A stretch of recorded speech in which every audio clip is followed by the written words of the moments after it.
mean, these marine mammals depend on sound. What's going to happen? The Wild Coast faces a massive assault on its entire marine ecosystem.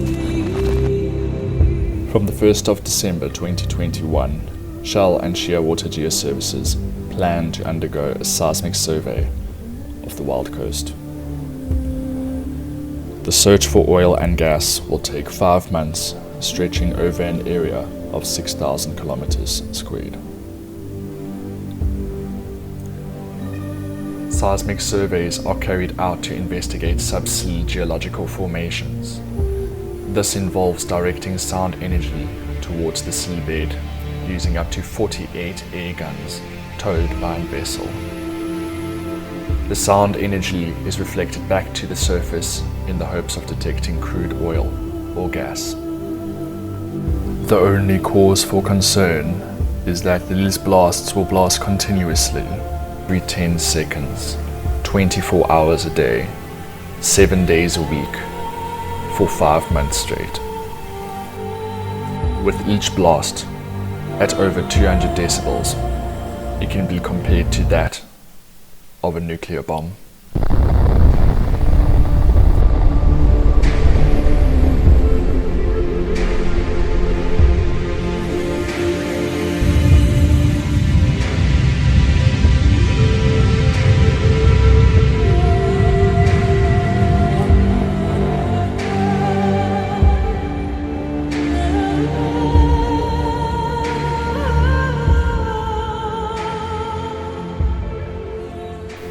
The negative impact of seismic surveying is becoming more and more evident as research continues to unveil the consequences.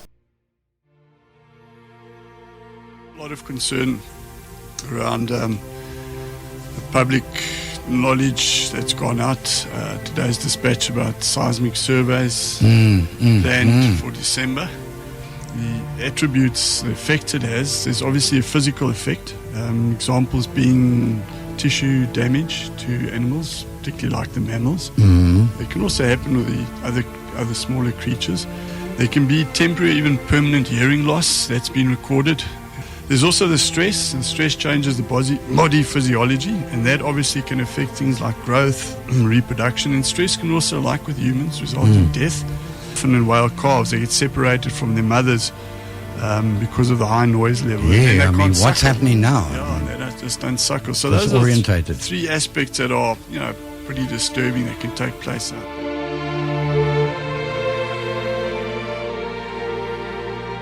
The preservation of such a biodiverse and untouched ecosystem should be of utmost importance.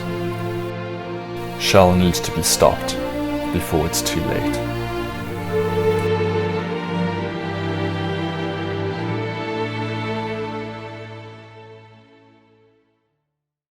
The Wild Coast faces a massive assault on its entire marine ecosystem.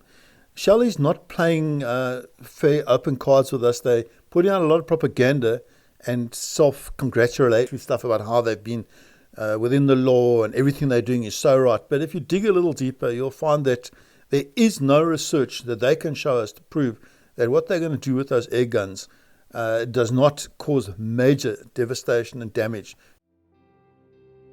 So there are 5 marine protected areas in the area known as the Transkei block where these surveys are going to take place. The MPAs protect a vast spectrum of biodiversity, once-off underwater features, ecological transition zones, fish and cetacean species ranging from critically endangered to vulnerable, including endemics like the red steenbras. Scant protection from the known effects of seismic blasting on marine life at every level, from zooplankton to turtles, dolphins and whales. No press releases have been made to indicate that in any way Shell or Shearwater have the slightest concern about their activities in this area. Shell simply must be called to account. So, where do we go from here? We stand up for what we believe in. So when you're standing here, everything that you see is protected. And if we explain to others why this is so outrageous, we can grow a groundswell of outrage, a strong swell of outrage that can be heard. They can be heard by the ministers, and we've got social media. That's what it's for. This is what it's for. It's not for people to fight about stupid things and to divide people. This is social media's biggest strength. Our planet has two lungs. One is green, the other is blue. And those things, those marine protected areas are for this very reason, to stop these kinds of operations from happening. Fishing on a river and it's dead calm and I make one clap, the whole river jumps and they belong to us. Only South Africa, and I think they should be protected. Times in the world. And just on the strength of the sardine run itself, this should be a World Heritage Site. This should be one of the natural wonders of the world and should be so closely guarded. I read an article this morning, and I'm sure many of you did, where this seismic blasting was stopped in the Atlantic. It was stopped. If there's one thing that you need to stand up for in your lifetime, it's the Wild Coast.